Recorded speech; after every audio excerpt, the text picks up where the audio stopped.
तिसऱ्यांदा देशात एनडीएचं सरकार स्थापन झालं आहे। रविवारी तिसऱ्यांदा नरेंद्र मोदी यांनी पंतप्रधान पदाची शपथ घेतल्यानंतर देशभरात भाजपसह महायुतीमध्ये आनंद पसरला। अकोला जिल्ह्यात देखील आनंदाचं वातावरण निर्माण झालंय। पदाधिकाऱ्यांनी आणि कार्यकर्त्यांनी ढोल ताशा वाजवून मिठाई खाऊ घालत आनंद साजरा केला।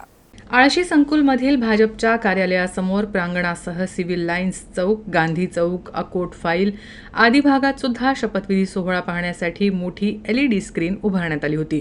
या स्क्रीनसमोर बसून भाजप आणि मित्र पक्षांच्या पदाधिकारी आणि कार्यकर्त्यांनी शपथविधीचा सोहळा बघितला। रविवारी संध्याकाळी भाजपच्या शपथविधी सोहळा पार पडल्यानंतर खुले नाट्यगृहासमोर जयप्रकाश नारायण चौकात फटाक्यांची आतषबाजी करीत लाडूचं वाटप केलं।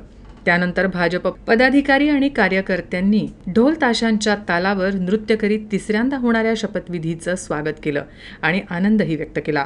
यावेळी कार्यक्रमाला खासदार अनुप धोत्रे यांच्या मातोश्री सुहासिनी धोत्रे, अर्धांगिनी समीक्षा धोत्रे, मंजुषा सावरकर, लोकसभा निवडणुकीचे संयोजक विजय अग्रवाल, शहराध्यक्ष जयंत मसने, जिल्हाधिकारी किशोर मांगटे पाटील, माधव मानकर, गिरीश जोशी, अर्चना मसने, कृष्णा शर्मा, संजय गोटफोडे, ॲडव्होकेट देवाशीष काकड, अजय शर्मा, विजय इंगळे यांच्यासह भाजपाच्या विविध आघाडीचे पदाधिकारी उपस्थित होते।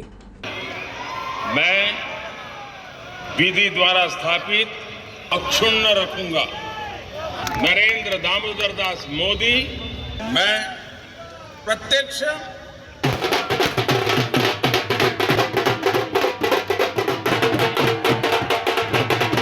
पिछले 10 वर्षों में नरेंद्र मोदी ने अपने